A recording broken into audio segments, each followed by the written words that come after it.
Well, let's get the party started. Well, the second half of it at least. Thank you so much for coming. Gina and Stacy have been working so very hard. Can we please give those ladies a round of applause?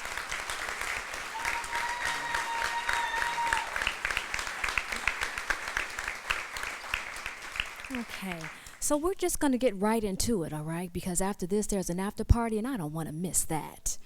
Okay, so what I'm going to do, Gina's handing a mic. I just want everyone to introduce yourself and briefly tell us your role in this project.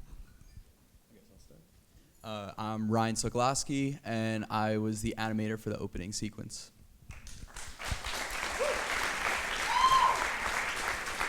I'm Danny O'Halloran, and I was the cinematographer. I'm Rocco Petrullo. I am the co-writer, and I played Jim, the Masked Avenger. My name is Manny David, and I did all the music. My name's Steve Boghossian. I played the Dark Rider.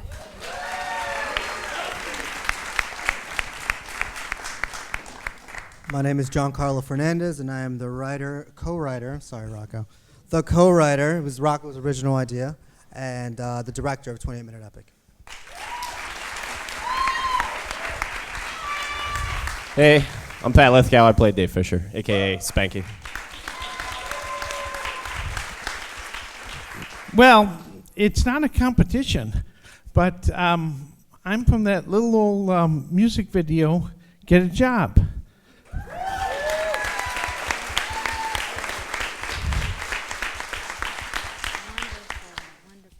I am so glad to see all of you. You guys did a wonderful job. Now, before we go to the audience, because I know they're eager to ask you some questions, I have a few of my own, if you don't mind. Okay, so feel free, anybody who wants to answer my first question. The first thing I want to know is, what kind of challenges did you face in the midst of creating this project?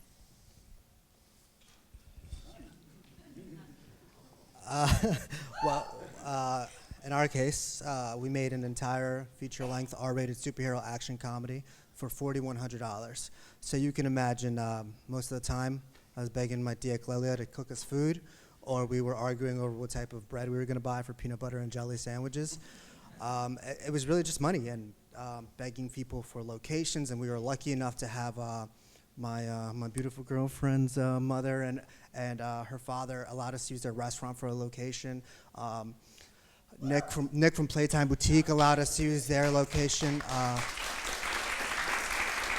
Creative Clips Barbershop in Edison allowed us to shoot in front of there, and everything was challenging. I mean, with no money, you begging people for their time for free and feeding them peanut butter and jelly sandwiches, and it was just about getting people to trust you, trust us, trust in the process, and we came out with this.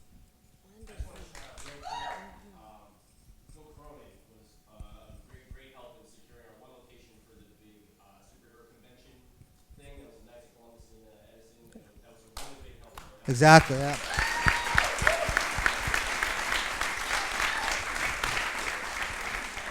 And I would like to ask you the same question for that very amazing music video. Did you have any challenges that you had to overcome, and how did you overcome them?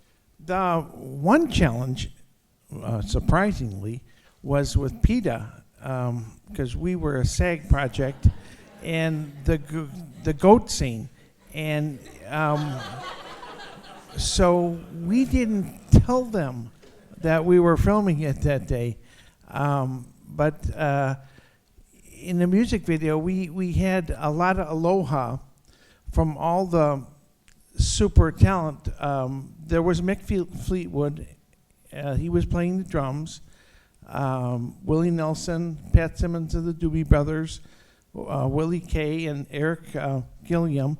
But we got our money back from the state, and we couldn't afford to market. The movie went flat, and everybody gave back their contributions, and that was really Aloha Spirit. That's amazing. Yeah. Okay, all right. Is there anyone brave in the audience who would like to stand up and ask a question? Don't be shy. I might come out there and pick you. Come on, just one question. Fantastic. Just talk nice and clear so everyone can hear you. Say your name, please. My name is Ryan, and I was wondering if you are going to go ahead and make a sequel, and if you do, will there be another campaign for that, or do you think there's enough love in the room that you could just get everybody here to take care of it? If we get $41 million, we'll do it. Yeah, I mean, 29-minute epic. That sounds good. 29-minute epic, you'd like that? Then people will be like, oh. Our next movie is just going to be called This Is a Short Film. It's going to be 110 minutes, so there's no confusion. I think we're going to, give it some time between that and work on other projects. But yeah, we left it open. The Dark Rider comes back, so. Oh, that's him? Okay, that's not the Dark Rider. It could be somebody else. It could be Bob or something. Okay. Very good question. Anybody else? Good, thank you. Say your name, please. My name's Sarah. I don't have a question, but I want to congratulate all of you guys because that was pretty freaking awesome.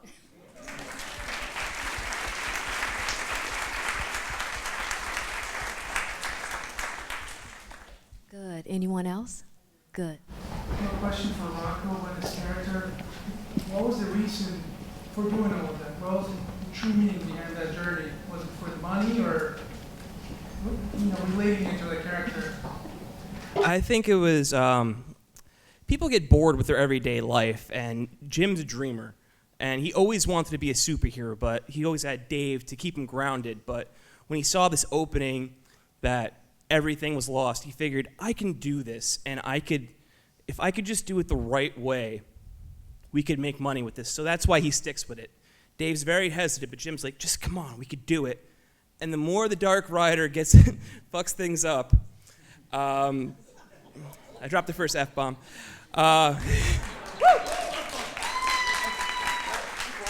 Yeah, I know. I was like, should we be clean? All right. No, so the more the Dark Rider takes them on their journey, the more Jim doubts it and the more Dave wants to get out, but Jim's trying to get the benefit of the doubt. And then after a while, Jim's like, okay, maybe we got to get out of this. But by that point, they're in the bar and it's too late. It's too late. So Jim's stupid. Good. If you don't, good. That's a great question. I actually had a follow-up question to that. Anybody answer this? Tell me, what is the main message that you want people to get out of the film? What is the underlying message behind the comedy? What do you want people to take away from it? Something impossible, becoming a superhero. Something impossible, making a full-length feature film for $4,100. We did it.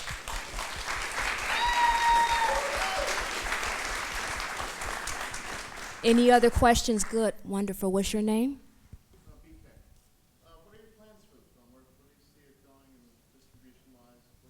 Our next kind of move is to promote at Comic-Con New York. And we're sure there's going to be enough geeks like us there to kind of throw the movie on. So we're going to promote it and try to get it more likes on Facebook and Twitter. So if you guys have Facebook or Twitter, please look up 28 Minute Epic, follow us, and we'll be releasing it at some point in the near future, but it has to do with Comic-Con. Okay, any other questions? And you have to forgive me, the lights make it a little difficult for me to see you, so don't be shy, just stand up. Wonderful, I see you. What's your name? Ginger. Hi. I have two questions. One's for you, sir. I wanted to know how long it took to make the music video, and what, if it was on one day or 20 years. That's really a good question. This was a transmedia project that came out of another one, Get a Job, and that was 28 days, but the music video took 1 day. It took 7 takes for the finale and 2 takes. The guys were just like jamming, and they were having more fun than the audience. And we were constrained by curfew, and so we had to hurry it up. But they would have played till 3 a.m. That was it was a labor of love for everybody.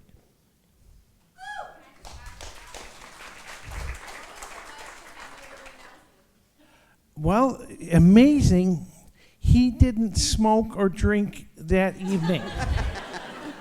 And what was, I have to be honest, because I was just overcome by that.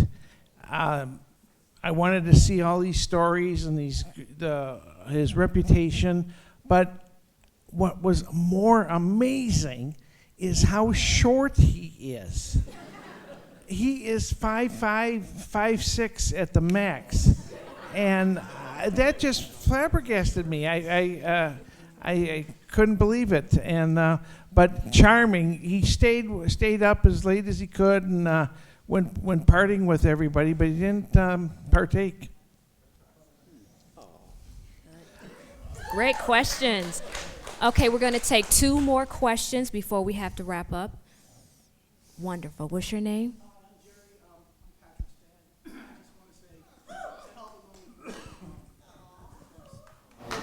I want to ask you, you've done a lot of live theater back. I just want to know, how you feel about the process.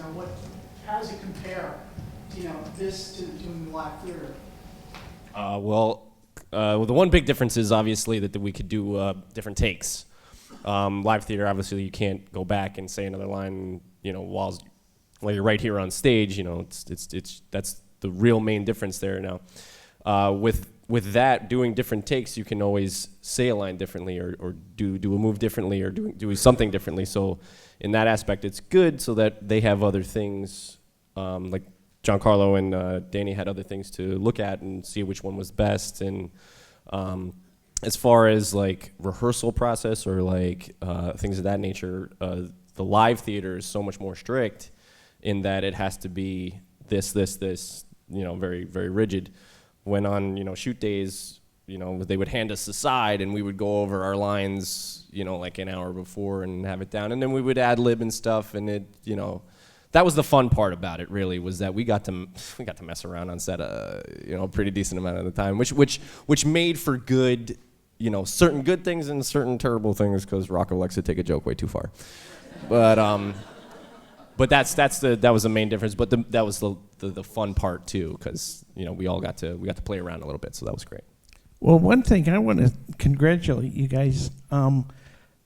You finished the project, and people don't know what a full feature takes to finish. And kudos and congratulations.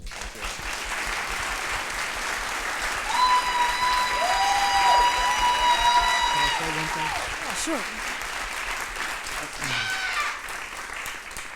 Thank you, first of all. I just want to say before we all go, get a little sloppy, a little crazy. We were able to not only write a script, shoot test footage, crowdfund, put a team together, shoot an entire feature-length film, put together a soundtrack, an amazing poster that you guys saw out there. If you look up 28 Minute Epic on Spotify, on iTunes, on SoundCloud, it's up there if you guys want to hear the soundtrack. We put together an entire product that most studios do for nothing, for the love of this, for being creative. I want to say thank you to JT McGuire for Central New Jersey Networking, because of him we were able to meet Nitty, who was one of our associate producers, who got us people when we needed people last minute, and we were able to. We have to convince everybody at some point or another. You have to pitch people, and they have to trust you. And they trusted us. And even when I was getting a little crazy and yelling at people on set, like I warned them beforehand, like if I yell at you, I'm not trying to be mean, but we got like Pam felt the brunt of it, and she brought it. And that's how it was with everybody. You have to be able to communicate effectively. And we worked very well together as a team because we loved it and we thought it was funny, and apparently you guys thought it was funny too. So thank you for your time. Thank you for your donations. And I just, on set, every time it got really boring, because this takes a really long time to make, I would ask everybody, what's better than 15 minutes of fame? And everybody would yell back 28. So just for once, so I can have everybody here say it, I'm going to ask you guys, and you guys are going to tell me, what's better than 15 minutes of fame? 28!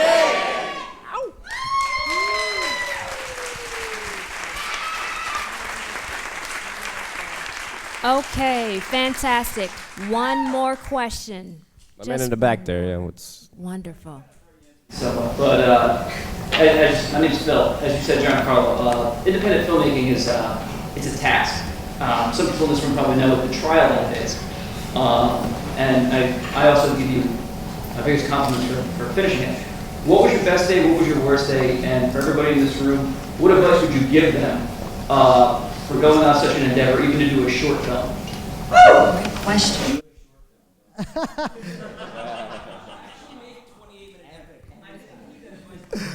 You know what? Just have patience. Have patience with yourself. Have patience with everyone. Ask those around you, your family members, your girlfriends, your wives, to have patience. You know how many times I didn't take my girlfriend out because I was like, I gotta go play with my camera, babe. You know, and it's people around you in your life have to have patience. The worst day of filming was the first day and the last day, because ideally you want to shoot 4 pages a day, and we squeezed in 13 pages the first day and 13 pages the last day, and we didn't even get it done. As long as that was, we didn't shoot everything. We were short a few pages. Just have patience with everybody and ask talented people to come help you and have patience with you. Me and Steve were in a room for like 8 hours working on that voice.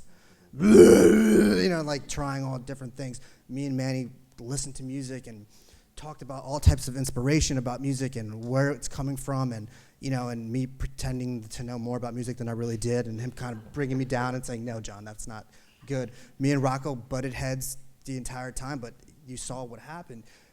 Pat, professional actor, you know, there's certain things you can and cannot say, and he took it differently, and it's awesome to work with somebody who has training, like in a different way, because they can teach you too. Danny, fucking NYU cinematographer, what can I really tell him, right?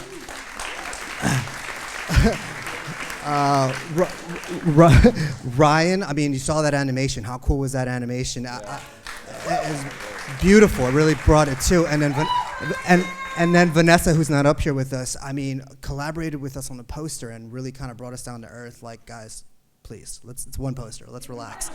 This is one thing.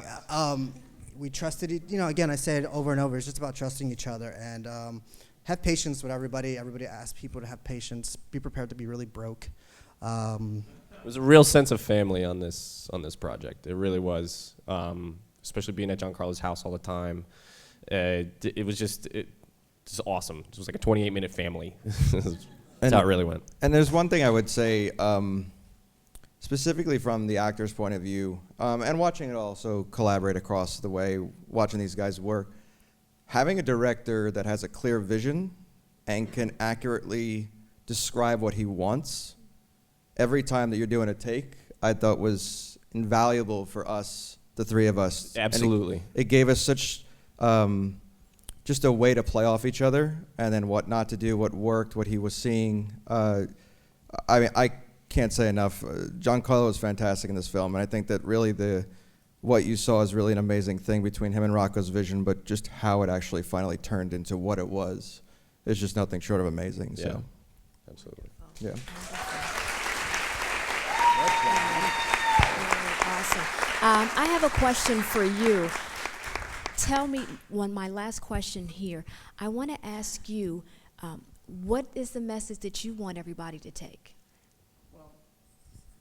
Well, it's really not a message, and it's foreboding, but it's 1,000,000 miles and 1,000,000 years between a short and a full feature. And the director, the producer, they know, but they don't tell emerging filmmakers. So if there's any emerging filmmakers here, you've got your work cut out for you if you want to get in the big leagues.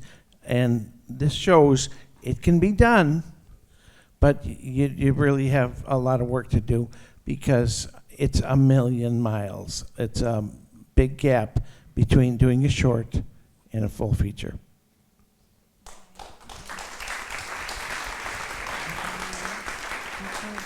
Well, that being said, then, what keeps you motivated when you're running out of money, you're running out of time, you're running out of energy?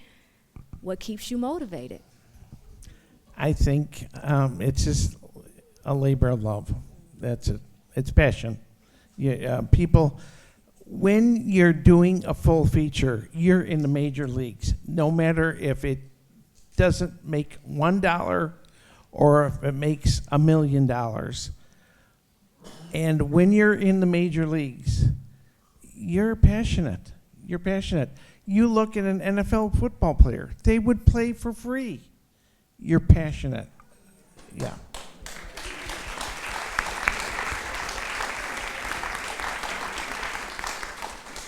Well, thank you, everybody. I hope that you truly enjoyed yourself. Let's give everybody another round of applause.